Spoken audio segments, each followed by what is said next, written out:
చేత కాదు.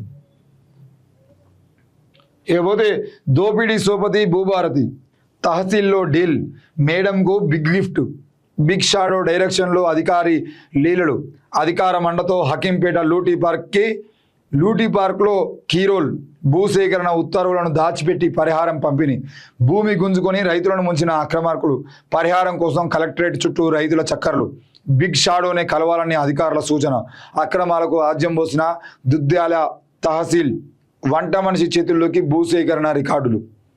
ఇక భూబకాసురుల కోసం కాంగ్రెస్ వంట వార్పు, పోర్టల్ను అడ్డుపెట్టుకొని అధికార పార్టీ భారీ భూదోపిడి, రైతుల సమస్యలను గాలికొదిలి భూదందాలే పరామావధిగా ప్రభుత్వం ఏర్పడిన కొత్తలోనే దోపిడీకి పకడ్బందీ ప్రణాళిక, తర్వాత అధికారులు వికేంద్రీకరించి సొంత ప్లాన్ అమలు, ధరణిలో సమస్యలను పరిష్కరించే అధికారం కలెక్టర్లకే, దాన్ని మార్చి భూభారతిలో తహసీల్దారులు ఆర్డీఓల చేతికి, ఇదే అదునుగా పట్టు బిగించిన పాలక పెద్దలు కబ్జా కోరులు, జిల్లా కలెక్టర్లు అయితే మాట వినరని వారి అధికారులకు కత్తెర, బంటులు కింది స్థాయి అధికారులతో కలిసి అక్రమార్కుల ఆట, భూమి యజమానులకు తెలియకుండానే పట్టాల మార్పిడి, బొమ్రాస్పేటలో జరిగింది ఇదే. 22A ఆ కుట్రలో భాగమే.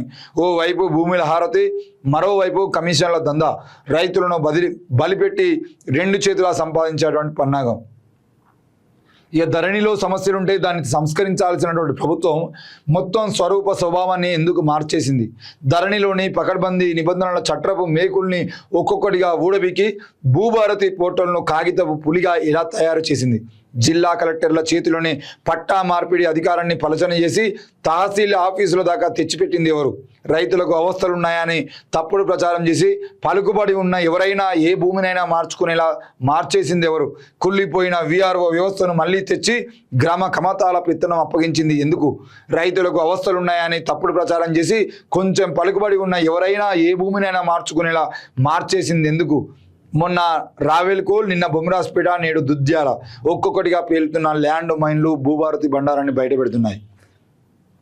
ఎవరి కోసం తెచ్చిరే భూములు నాకు అర్థం. ఈ భూభారతి దానికన్నా ముందు ధరణితో ఏం చేసిరానంటే కేవలం ఆనాడు నక్సల్ ప్రభావిత ప్రాంతాలుగా ఉన్నటువంటి తెలంగాణలో నక్సలైట్లు దున్నేవాడిదే భూమి అనే నినాదంతో ఆ భూముల్ని పేదవాళ్లకు పంచాలనే ఆశయంతో గ్రామాల్లోకి వచ్చి ఇక్కడ ఉన్నటువంటి భూస్వాములు వందల వేల ఎకరాల భూములు వాళ్ళ కాళ్ళ కింద పెట్టుకొని కౌలులకు ఇచ్చి కౌలు రైతులతోని, లేదంటే వాళ్ళ కింద జీతకాలను పెట్టుకొని వందల ఎకరాల భూముల ఆస్వాములుగా మారినటువంటి భూస్వాముల చేతుల్లోకి వెళ్ళి భూముల్ని గుంజుకొని ఎర్ర జెండాలు బాతి ఇక్కడ ఉన్న పేదవాళ్లకు తలా 2 ఎకరాలు 5 ఎకరాలు ఇచ్చి మీరు వీటిని మీకు సంబంధించినటువంటి దున్నుకునేటువంటి భూమిని మీరే దున్నుకోండి అని చెప్పేసి వాళ్ళకి ఎర్ర జెండాలు పెట్టి వాళ్ళకు నిలబడి వాళ్ళకు ధైర్యాన్ని నింపేటువంటి ప్రయత్నం చేస్తే ఈరోజు ఏం జరుగుతుంది?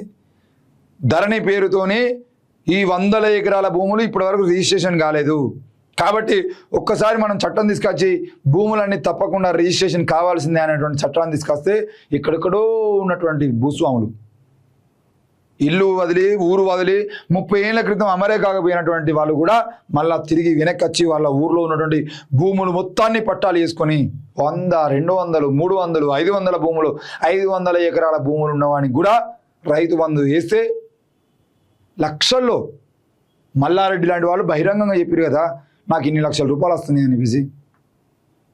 బహిరంగంగా బయటపడ్డాయి కదా. కల్వకుంట్ల కవిత అకౌంట్లో ఎన్ని పడుతున్నాయి, హరీష్ రావు అకౌంట్లో ఎన్ని పడుతున్నాయి, కేసీఆర్ అకౌంట్లో ఎన్ని పడుతున్నాయి, కేటీఆర్ అకౌంట్లో ఎన్ని పడుతున్నాయి, ప్రతి ఒక్కరి అకౌంట్లలో ఎన్ని పడుతున్నాయి అనే విషయం మనందరం చూసినాం కదా. ధరణి పేరుతోనేమో ఉన్న భూములు మొత్తాన్ని దొరల చేతుల్లో భూస్వాముల చేతుల్లో 20-30 ఏళ్ల క్రితం భూముల్ని వదిలేసిపోయి పేదవాళ్ళు ముఖ్యంగా SC, ST, BCలు బతుకుతున్నటువంటి భూములన్నిటిని తీసుకెళ్ళి మళ్ళీ వాళ్ళ చేతుల్లో పెట్టేటువంటి ప్రయత్నం చేసింది. ఇక మిగిలిన ప్రభుత్వ భూములు మిగిలిన భూములన్నింటినీ కూడా మిగిలిన భూములే కాకుండా పేదవాడి భూముల్ని కూడా లాక్కునేటువంటి ప్రయత్నం ఇప్పుడు భూభారతి చేస్తుంది. వందల వేల ఎకరాల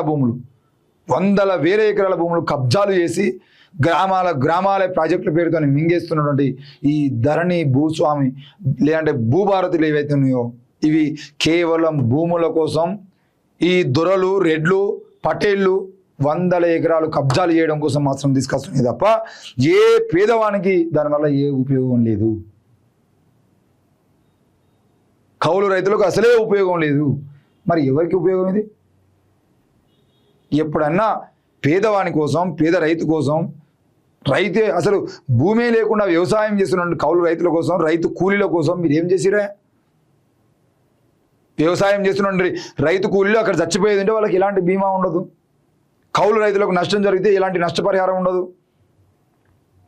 పంట వేసేది ఒకడు, పంటకు నష్టపరిహారం ఇంకోనికి. భూమి దున్నోదేవుడు, భూమికి భూభారతికిలో కానీ ధరణిలో కానీ వాళ్ళకు ఆ వచ్చేటువంటి రైతు బంధువులకు 100 ఎకరాలు ఉన్నటువంటి ఆ స్వామి 100 ఎకరాలను కౌలుకి ఇచ్చేది ఉంటే కౌలు రైతులు పైసలు ఇస్తారు, ప్రభుత్వం పైసలు ఇస్తుంది. ఎకరానికి 10,000 రూపాయలు వేసుకున్నా కూడా కనీసం 10 లక్షల రూపాయలు ఆయనకు సంపాదించుకునే అవకాశం. ఏడిపోతున్నాయి పైసలన్నీ. ఇక ప్రజలేమో ఈ పార్టీల కార్యకర్తలు, ముఖ్యంగా బీఆర్ఎస్ పార్టీ, కాంగ్రెస్ పార్టీల కార్యకర్తలేమో రైతు బంధు చాలా గొప్ప పథకం అంటారు. రైతు బంధు పథకం మంచిదే, కానీ అది రావాల్సిందే వానికి. ఎవరికి వస్తున్నాయి? 1000 ఎకరాలు ఉన్నటువంటి ఆ స్వామికి ప్రతి సంవత్సరం 10,000 రూపాయలు ఇచ్చేది ఉంటే ఎవడు బాగుపడతాడు? ఆ భూములు దున్నుటోడు బాగుపడుతుండా, లేదంటే ఆ భూములకు పట్టాలు ఉన్నోడు బాగుపడుతుండా? ఇది దోపిడీ కాదా? దేశ సంపదను మొత్తాన్ని మళ్ళా దొరల చేతుల్లోకి, దేశ సంపదను మొత్తాన్ని పటేళ్ల చేతులకి, పట్వార్ల చేతుల్లోకి పంపించడం కాదా? వాటికి వ్యతిరేకంగానే కదా ఇక్కడ పోరాటాలు జరిగింది. మళ్ళా ఆనాటి కాలాన్ని తీసుకొచ్చడానికి ప్రయత్నం చేస్తున్నాడా? భూభారతి ధరణి పేరుతోని పేద ప్రజల భూముల్ని లాక్కోవడం తప్ప మొత్తం భూ రాజకీయాలే. ఎన్నేళ్ళు తెలంగాణ వచ్చిన తర్వాత ఎన్ని రోజుల పాటు ఆంధ్రుడు దోచుకున్నాడు అని చెప్పి ఈరోజు మీరు దోచుకోవడానికి కోసమా? తెలంగాణ రాష్ట్రాన్ని మొత్తాన్ని కేసీఆర్ కుటుంబం, రేవంత్ రెడ్డి వర్గం, అటు విలమలు ఇటు రెడ్లు దోచుకోవడం కోసమేనా మీ పథకాలు తీసుకొచ్చేది? మీరు ఈ ధరణిలు, భూభారతులు తీసుకొచ్చేది? ప్రజలు కూడా అర్థం చేసుకోవాలి. మరీ సిగ్గు లేకుండా కాంగ్రెస్ వాళ్ళ మీద బీఆర్ఎస్ వాళ్ళ మీద కాంగ్రెస్ వాళ్ళు మీరు తిట్టుకుంటూ మీ బతుకు మొత్తం తిట్టుకుంటే మీరుంటే వాళ్ళేమో మీ కిందికి వెళ్ళి మొత్తం తోడుకొని పోతున్నారు కదా.